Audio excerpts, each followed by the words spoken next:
Psaume 49. Au maître chantre, psaume des enfants de Corée. Écoutez ceci, vous tous les peuples, prêtez l'oreille, vous tous les habitants du monde.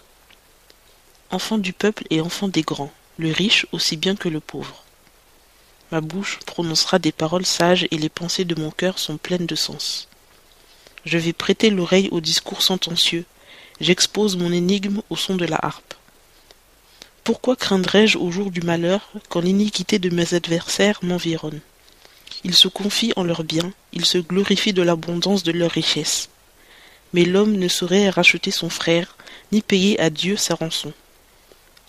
Car le rachat de leur âme est trop cher, et il ne se fera jamais, pour qu'ils continuent de vivre à perpétuité et qu'ils ne voient point le tombeau.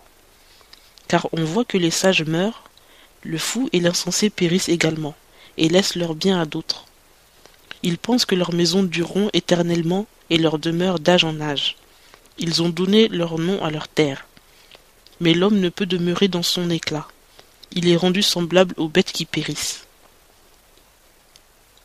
Telle est la voie sur laquelle ils se fient, et leurs successeurs se plaisent à leur discours. Ils sont poussés au sépulcre comme un troupeau. La mort se répétera d'eux. Les justes domineront sur eux au matin. Leur beauté sera consumée dans le sépulcre, loin de leurs habitations.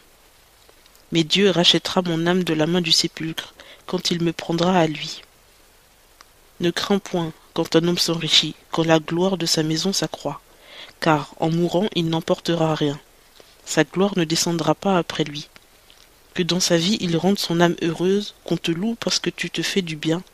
Tu iras pourtant vers la génération de tes pères, qui ne reverront jamais la lumière. L'homme qui est en honneur et qui n'a pas d'intelligence devient semblable aux bêtes qui périssent.